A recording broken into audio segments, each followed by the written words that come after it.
Assalamualaikum warahmatullahi wabarakatuh. Perkenalkan, nama saya Desinta dari program studi Sarjana Kebidanan semester 2. Di video kali ini saya akan menyampaikan kesimpulan materi dari mata kuliah Anatomi Fisiologi dengan dosen pengampu Dr. Natali Susilawati, SPA. Langsung saja untuk pertemuan pertama dengan judul materi Anatomi Fisiologi Manusia Sistem Kendali atau Sistem Saraf. Sistem saraf yaitu rangkaian organ yang kompleks membentuk sistem terdiri dari jaringan saraf. Fungsi dari sistem saraf terbagi banyak, diantaranya kewaspadaan, integrasi, dan koordinasi. Sistem saraf dibagi menjadi dua bagian, yaitu CNS atau sistem saraf pusat dan PNS atau sistem saraf tepi.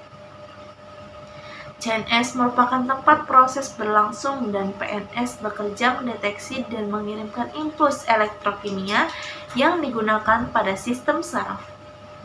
Nah, sistem saraf tepi juga dibagi menjadi dua, yaitu sistem saraf sadar atau sistem saraf somatik dan sistem saraf tak sadar atau otonom. Sistem saraf somatik berfungsi mengatur aktivitas yang kita sadari, sedangkan sistem saraf otonom sistem saraf yang tak sadar.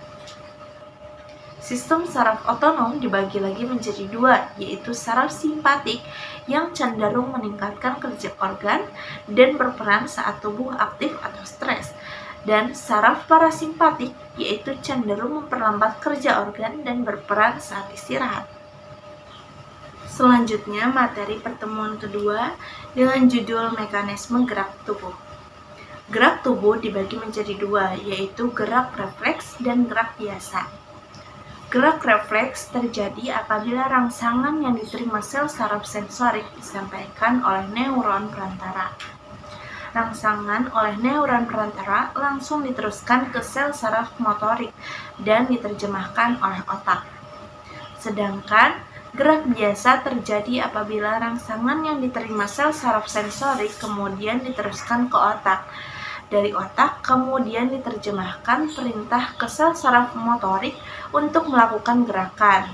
Gerakan ini dilakukan atau dapat dikontrol oleh otak. Materi pertemuan ketiga dengan judul perkembangan sel-sel darah. Darah ialah cairan di dalam pembuluh darah yang memiliki fungsi sebagai transportasi hormon ke organ sasaran dan mengangkut enzim, zat buffer, dan elektrolit ke seluruh tubuh. Komponen darah dibagi menjadi dua, yaitu sel darah dan plasma darah. Sel darah juga dibagi menjadi tiga lagi, yaitu ada yang pertama, leukosit atau sel darah putih. Leukosit tidak mengandung hemoglobin sehingga tidak berwarna atau bening. Fungsi utama sel darah putih yaitu sebagai pertahanan tubuh dengan cara menghancurkan antigen atau kuman, virus, dan toksin yang dikerahkan ke tempat yang terkena infeksi dengan jumlah yang banyak. Yang kedua yaitu ada eritrosit atau sel darah merah. Sel darah merah berbentuk seperti cakram dan tidak memiliki inti. Sel darah merah di dalamnya mengandung hemoglobin yang berfungsi untuk mengikat oksigen. Dan yang ketiga ada keping darah atau trombosit. Trombosit yaitu sering disebut sebagai sel darah pembeku karena fungsinya dalam proses pembekuan darah. Materi pertemuan keempat dengan judul sistem limfatik. Definisi dari sistem limfatik atau sistem getah bening ialah suatu sistem yang membawa cairan dan protein yang hilang kembali ke darah. Limfa berasal dari plasma darah yang keluar dari sistem kardiovaskular. Sistem limfa ialah bagian pelengkap dari sistem imunitas dan berperan penting dalam pertahanan tubuh terhadap penyakit. Sistem limfa memiliki fungsi sebagai pertahanan tubuh dalam melawan fagositosis atau penyakit bakteri dan dapat menghasilkan zat antibodi. Bagian-bagian pada sistem limfatik ialah pembuluh darah, nodus limfatik, organ limfatik, nodul limfatik, dan sistem limfatik. Pertemuan kelima dengan judul materi Anatomi Fisiologi Sistem Integumen. Definisi kulit. ialah lapisan jaringan yang terdapat pada bagian luar yang menutupi dan melindungi permukaan tubuh. Kulit merupakan organ paling luas sebagai pelindung tubuh terhadap bahaya bahan kimia, cahaya matahari, mikroorganisme, dan menjaga keseimbangan tubuh dengan lingkungan.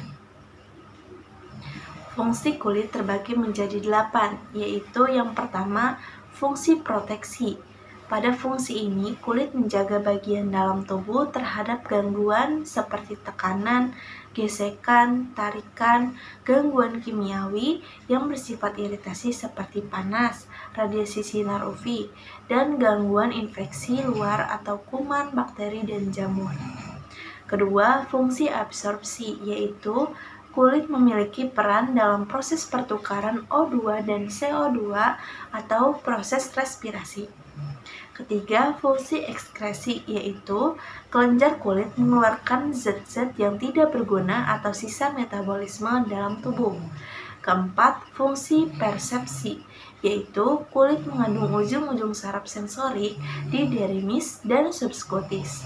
Kelima, fungsi pengaturan suhu tubuh, yaitu kulit melakukan peranan dengan cara mengeluarkan keringat dan mengerutkan otot atau kontraksi pembuluh darah kulit. Keenam, yaitu fungsi pembentukan pigmen, yaitu sel ini terletak di lapisan basal. Ketujuh, fungsi keratinisasi, yaitu proses berlangsung 14-21 hari sebagai perlindungan terhadap infeksi secara mekanis fisiologis. Kedelapan, yaitu fungsi pembentukan vitamin D dengan mengubah hidroksil kolesterol dengan bantuan sinar matahari. Kulit tersusun dari 3 lapis utama, yaitu yang pertama lapis epidermis, yang kedua lapisan dermis, yang terdiri dari lapisan papila dan lapisan retikulum, dan yang ketiga lapisan subcutis atau hipodermis. Pada sistem integumen terdapat juga rambut dan kuku. Rambut terdiri dari akar rambut dan batang. Struktur rambut yaitu ada medula, korteks, dan kutikula. Siklus pertumbuhan rambut yaitu ada fase anagen atau pertumbuhan yaitu 2-6 tahun dengan kecepatan tumbuh 0,35 mm per hari. Dan yang kedua ada fase telogen atau istirahat yaitu beberapa bulan, dan yang terakhir yaitu fase patogen yaitu fase di antara keduanya. Sedangkan kuku yaitu lempengan yang membentuk pelindung pembungkus permukaan dorsal, palang jari tangan, dan jari kaki. Tumbuhnya 1 mm per minggu. Fungsi kuku yaitu melindungi jari tangan dan jari kaki. Struktur kuku yaitu ada lempengan kuku, lunula, eponychium, dan hyponychium. Pertemuan ke-6 yaitu dengan judul materi anatomi fisiologi sistem perkemihan. Sistem urinari adalah sistem organ yang memproduksi, menyimpan, dan mengalirkan urin. Pada manusia, sistem ini terdiri dari 2 ginjal, 2 ureter, kantung kemih, dan uretra. Sistem ini merupakan terjadinya proses penyaringan darah dari zat-zat yang tidak dipergunakan lagi oleh tubuh dan menyerap zat-zat yang masih dipergunakan oleh tubuh. Zat-zat yang tidak dipergunakan lagi oleh tubuh dikeluarkan berupa urin atau air kemih. Anatomi sistem perkemihan. Yang pertama, ada ginjal. Ginjal merupakan organ terpenting dalam mempertahankan homeostatis cairan tubuh secara baik. Fungsi ginjal adalah untuk mempertahankan homeostatik dengan mengatur volume cairan, keseimbangan osmotik, asam basa, ekskresi sisa metabolisme, sistem pengaturan hormon, dan metabolisme. Kedua, terdapat ureter. Ureter terdiri dari 2 pipa yang masing-masing bersambung dari ginjal ke kantung kemih. Yang ketiga ada vesika urinaria atau kantung kemih, yaitu tempat di mana menampung urin sebelum dikeluarkan dari tubuh. Bentuknya seperti buah pir atau kendi, yang terdiri dari fundus dan bladder neck. Letak kantong kemih yaitu terdapat pada panggul dan di belakang simplicis pubis. Kantong kemih ini memiliki 3 muara, disebut trigon. Dan yang terakhir ada uretra, yaitu saluran sempit yang berpangkal pada kantung kemih dan berfungsi menyalurkan air kemih keluar.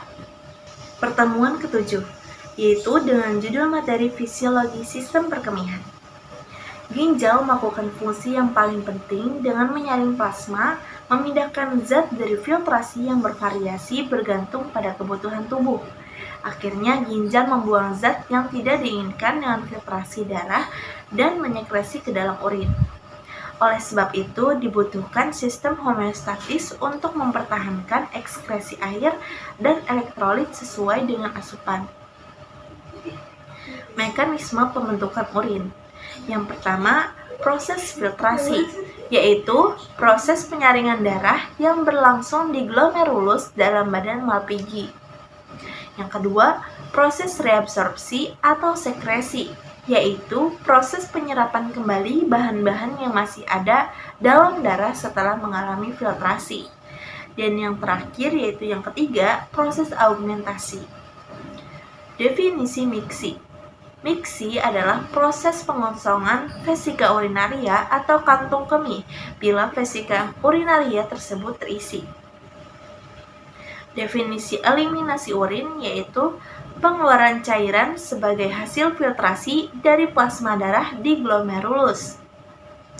Dan yang terakhir, definisi retensi urin. Retensi urin ini adalah kesulitan miksi atau berkemih karena kegagalan mengeluarkan urin dari vesika urinaria. Mungkin itu saja yang dapat saya sampaikan. Mohon maaf apabila terdapat salah kata. Terima kasih. Wassalamualaikum warahmatullahi wabarakatuh.